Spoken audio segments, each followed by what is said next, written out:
Bonjour à tous, dernière vidéo avant de partir en Ukraine, retour à Kiev lundi. Pour cette dernière vidéo à Montréal, j'ai eu envie, en fait c'est dimanche dernier, j'ai fait un petit peu de recherche sur internet sur la situation du couple au Québec et j'avais envie de partager avec vous quelques articles qui peuvent nous faire réfléchir. Alors je ne vais pas rentrer en détail dans le contenu des articles, je vais simplement les mettre en référence dans la vidéo et également mettre les liens dans la page Facebook pour les personnes qui auront envie de se creuser la tête puis de réfléchir un petit peu sur ces questions qui sont soulevées notamment par Eric dans la dernière vidéo et également par Maxime et par Olivier. Et je voulais donc, à l'occasion de cette vidéo, vous parler un peu d'une personne qui s'appelle Yvon Dallaire, qui est selon moi une personnalité très importante au Québec, qui a fait un certain nombre de livres, une trentaine de livres sur le couple, et qui est connu partout en Europe ainsi qu'en Amérique du Nord. En fait, pour les personnes qui parlent français, c'est Yvon Dallaire qui vient de Québec. Est vraiment très connu. Il a fait à peu près 35 ans de thérapie de couple sur le terrain avec des vrais couples qu'il a aidés. Et sa connaissance est aujourd'hui vraiment hyper intéressante. J'ai notamment suivi 2 semaines de formation avec Yvon, il est venu faire des cours sur le couple ici à Montréal sur une période de 1 an avec des périodes par 2 jours. Donc c'était très intéressant. Donc aujourd'hui, partageons ensemble quelques articles, notamment 2 articles de Yvon. Le premier que je vous propose, c'est Le couple va mal, publié le 26 août 2012 sur ce blog Psycho-Ressources. On y parle à l'intérieur, donc les points importants à retenir. On parle du taux de divorce qui augmente de 5% en 1890, qu'il est passé aujourd'hui à plus de 50%. En fait, on va voir dans un autre article qu'aujourd'hui on estime à 70% le taux de divorce pour les couples qui se marient présentement, donc c'est énorme. Alors Yvon Dallaire se pose des questions. Alors il nous dit les facteurs à l'origine de l'augmentation du taux de divorce sont multiples. L'espérance de vie qui est passée de 50 à 80 ans, la méconnaissance de la psychologie différentielle des sexes. Évidemment, les hommes et les femmes sont différents, contrairement à ce qu'affirment certains féministes qui prônent l'égalité. En fait, la psychologie des femmes et la psychologie des hommes n'ont rien à voir. Baisse de la pratique religieuse, révolution sexuelle dans les années 70, le moi, me, myself and I, la philosophie du ici et maintenant. Jeter après usage, effectivement, ce sont des points importants. Alors maintenant,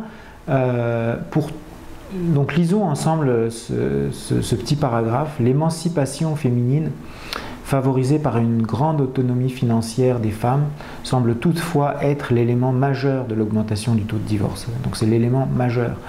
Les femmes d'aujourd'hui n'acceptent plus avec raison de vivre des situations que leur grand-mère n'avait pas le choix d'endurer à cause de leur dépendance financière. Les hommes et les femmes divorcent parce qu'ils ne se sentent pas heureux en mariage ou parce qu'ils ne réussissent pas à se développer au plan personnel. Et les femmes, plus que les hommes, ont l'impression que les liens du mariage les transforment et les étouffent, leurs plus grandes attentes n'étant pas satisfaites. À preuve, 65 à 80% des divorces seraient initiés par les femmes. Alors ça, c'est un point essentiel. Moi, quand j'ai appris ça, ça a été une révélation. 80% des divorces seraient initiés par les femmes. Donc, qui divorce? Ce ne sont pas les hommes, ce sont les femmes qui divorcent. Et ça, c'est une information qui est très intéressante, très importante pour nous, pour la suite, pour notre étude. Les raisons du divorce, l'indépendance financière, etc. Mais ça ne peut pas expliquer le fait que il faille absolument divorcer. Je veux dire, on peut vivre en couple sans être dépendant, sans être malheureux. Évidemment, ce qui est écrit dans l'article, Malgré les difficultés de la vie à deux, le couple constitue toujours le meilleur style de vie et la meilleure garantie de bonheur à long terme. Les gens mariés et heureux ont une espérance de vie augmentée de 4 ans et sont 35% moins souvent malades que les célibataires. 35% moins souvent malades que les célibataires d'être en couple. Les enfants des mariages stables sont mieux adaptés et réussissent mieux à l'école. Le taux de suicide des célibataires, particulièrement chez les hommes, est beaucoup supérieur à celui des gens mariés.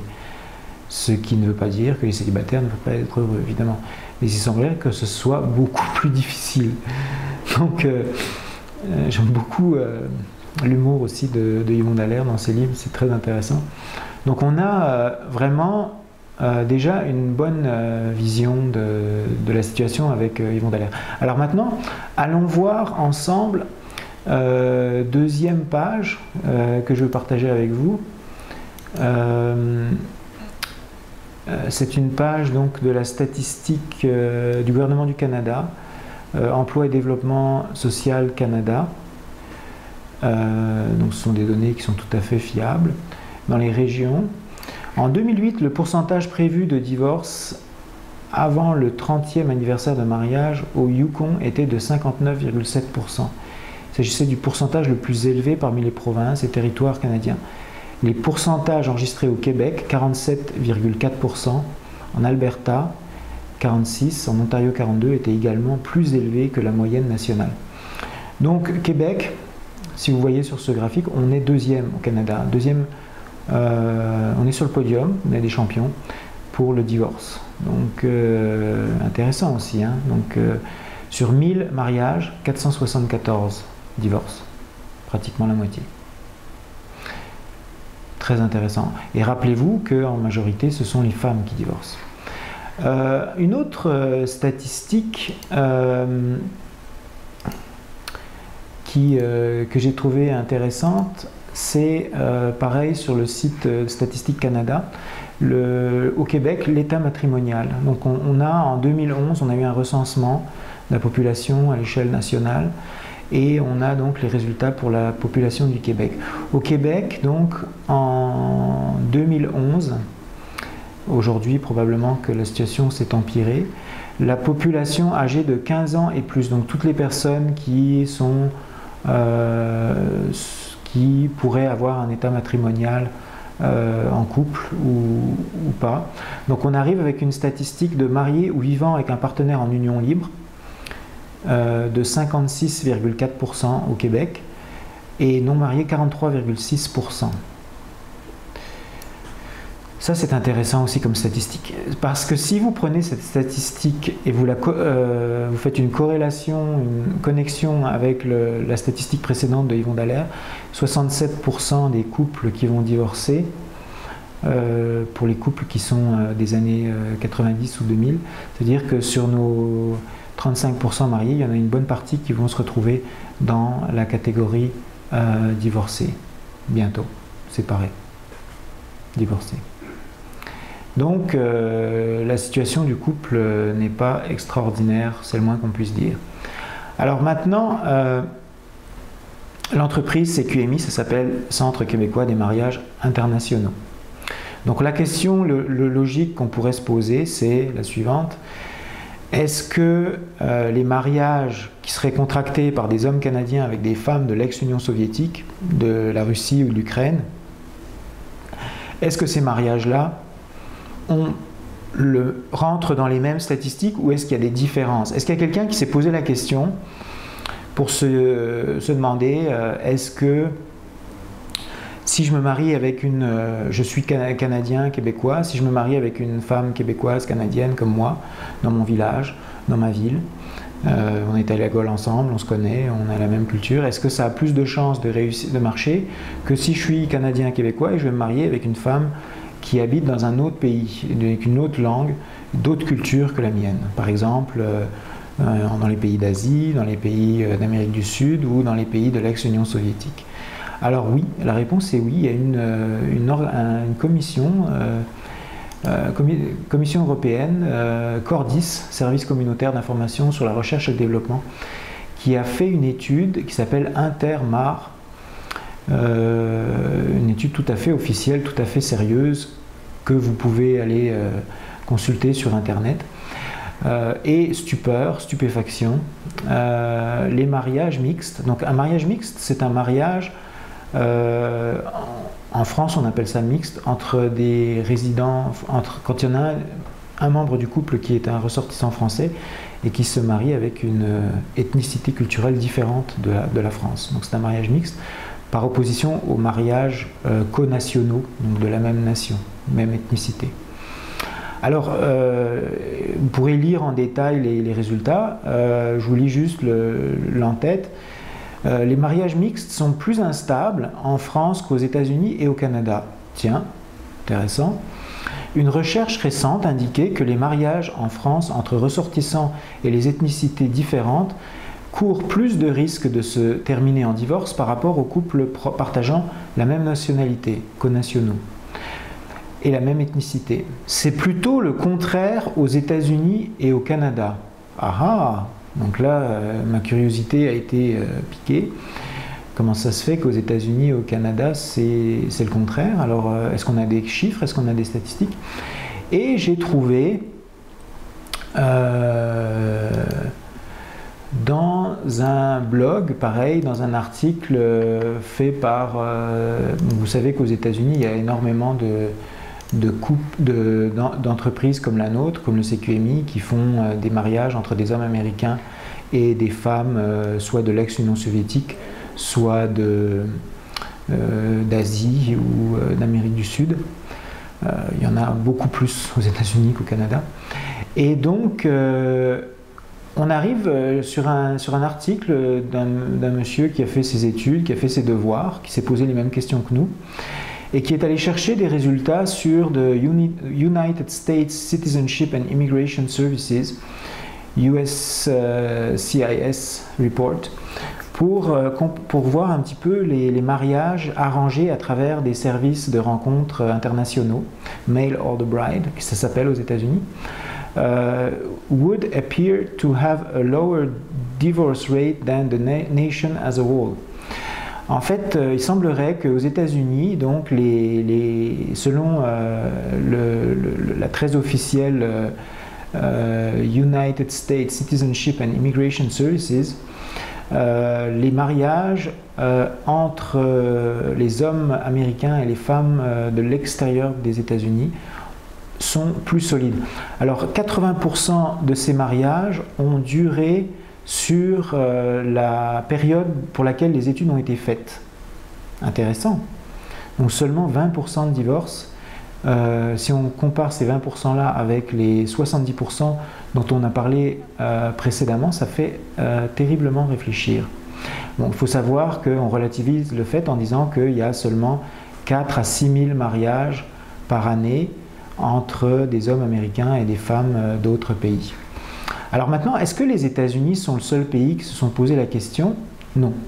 En Suisse, pareil, donc dans ce même article, vous pourrez lire si vous parlez anglais, ils ont fait des études avec l'Office suisse des statistiques, qui sont arrivés à la conclusion, alors là je vous laisserai lire en détail, mais c'est très très très intéressant parce qu'eux ils sont allés encore plus profondément dans le détail, ils ont même étudié les hommes, le taux de succès des mariages quand les hommes vont se marier avec des femmes brésiliennes ou en Thaïlande ou avec les pays de l'ex-Union soviétique.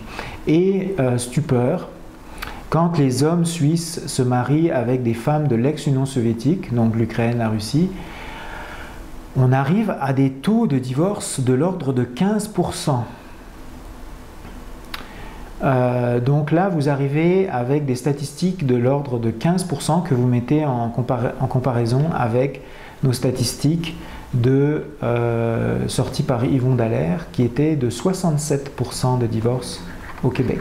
Donc là, si vous retournez sur le couple a-t-il un avenir, on était à 67%, effectivement, voilà, 67%. Donc, conclusion. Nous avons donc une situation au Canada aujourd'hui, à l'heure actuelle, où pratiquement la moitié de la population vit seule. Donc on peut dire, au vu des statistiques, sans trop se tromper, qu'il y a une personne sur deux qui pourrait être en couple qui vit seule. Sur les 50% qui sont en couple, vous en avez, on ne pourrait pas dire que ce soit des couples très solides, puisqu'on a vu également que dans les couples, on a des statistiques de l'ordre de 67% au Québec de séparation.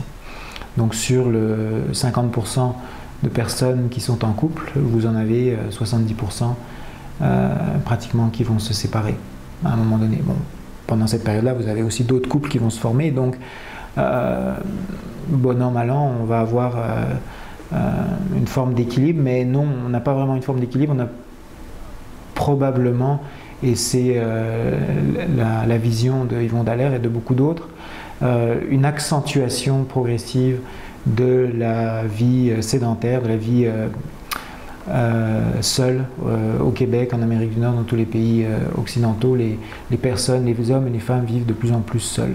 Le couple progressivement s'éteint. Alors, pourquoi? Que penser? Yvon Dallaire, il pose la question. Le couple est en pleine effervescence. On rejette la conception traditionnelle du mariage, mais on continue de différentes façons à vivre en couple. C'est ça. Il y a toujours beaucoup de sites de rencontres, plus ou moins honnêtes d'ailleurs. Malgré les difficultés de la vie à deux, le couple semble encore aujourd'hui un excellent style de vie et la meilleure stratégie pour augmenter les probabilités de bonheur à long terme. On est plus heureux en couple, selon Yvon Dallaire. La preuve, les couples heureux augmentent leur espérance de vie de 4 ans, diminuent leur probabilité d'être malade de 35%, favorisent le développement harmonieux des enfants et constituent un facteur de stabilité sociale. Alors voilà pour cette réflexion avec Yvon Dallaire. Je vous encourage à faire vos propres recherches, faire votre propre analyse. Moi j'ai juste partagé la mienne, ça m'appartient, c'est mon petit moment du week-end pour vous, pour réfléchir sur la situation du couple. Où est-ce qu'on en est arrivé, qu'est-ce qu'on va devenir dans cette situation-là. Je dirais que c'est quand même très très important de noter que 80%, de 70 à 80% des divorces sont initiés par les femmes.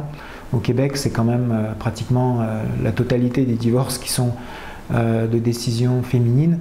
Et il faut également prendre en considération le fait, moi je me souviendrai toujours, lors de mon divorce, j'étais protégé par une avocate qui m'avait expliqué qu'au Québec, la situation était devenue tellement déséquilibrée à l'avantage des femmes dans les cas de divorce que ça en devient pratiquement ridicule dans certains cas. Vous avez même des juges femmes. Vous pouvez écouter les émissions de Yannick Marceau sur Radio X à Québec, qui fait une émission avec une juge femme qui a pris à cœur la défense des hommes qui se font détruire dans les cas de divorce au Québec, littéralement détruire, quand on leur prend tout, quand on leur prend toutes leurs ressources financières, quand on les détruit psychologiquement, et également quand on les empêche de voir leurs enfants, ce qui est le plus terrible, je trouve, dans ces situations-là. Il y a eu beaucoup d'émissions qui ont été faites par Yannick Marceau à Québec sur ce thème-là. Donc c'est une situation qui n'est pas très drôle, en fait, qui est plutôt triste de mon point de vue. C'est une situation qui est malheureuse, d'autant plus malheureuse que le Québec et le Canada, c'est un pays magnifique, c'est un pays où il fait bon vivre, c'est un pays où on a beaucoup de chance, beaucoup de privilèges, et c'est dommage que les hommes soient traités de cette manière-là. Donc moi, ma mission au CQMI, c'est modestement, à notre échelle, de permettre à certains hommes qui ont envie d'élargir un petit peu leur cercle, de rencontrer des femmes avec des valeurs beaucoup plus traditionnelles, avec des valeurs de couple. Et suite à notre étude, ça prend beaucoup plus de couleurs, je dirais, beaucoup plus de formes, quand on s'aperçoit qu'au Québec, 70 à 80% des divorces sont décidés par les femmes. Donc la question finale de cette vidéo, ce serait si la majorité des divorces sont décidés par les femmes, quel genre de femme j'ai envie de choisir pour me marier. C'est une question importante qu'il faut se poser. En tout cas, je pense que c'est une question très importante. Est-ce que, parce que quand on voit la manière dont ça peut se terminer, c'est quand même, ça peut être quand même assez terrible pour n'importe qui en fait. Il n'y a pas d'exclusion. Personne n'est assez fort pour passer par-dessus ces choses-là. Alors c'est sûr qu'au travers de nos vidéos, vous allez pouvoir voir des femmes qui expliquent de long en large et en travers pour elles qu'est-ce que ça représente la famille, qu'est-ce que ça représente la solidité. Pour elles, la famille, c'est plus important que tout. Alors à vous de voir, à vous de juger dans quel genre de mariage vous voulez vous engager. Faites un bon choix, faites un choix éclairé. Donc merci, passez un bon week-end. On se revoit à Kiev en Ukraine. Je vais suivre de près c'est important aussi quand je suis en Ukraine, je peux directement chez mon partenaire, je suis là-bas tous les jours, donc je peux suivre les opérations de plus près. C'est pas parce que je suis en Ukraine que je suis moins proche de mes affaires, au contraire, j'y suis encore plus proche. Donc d'autres vidéos d'adhérentes, d'autres vidéos intéressantes à suivre sur notre canal YouTube. Et n'hésitez pas à partager vos commentaires. Vous pouvez écrire vos commentaires sur YouTube, vous pouvez écrire vos commentaires sur Facebook. Vous pouvez aussi nous envoyer des courriels. Vous pouvez nous téléphoner. On est avec vous. Merci et passez un bon week-end.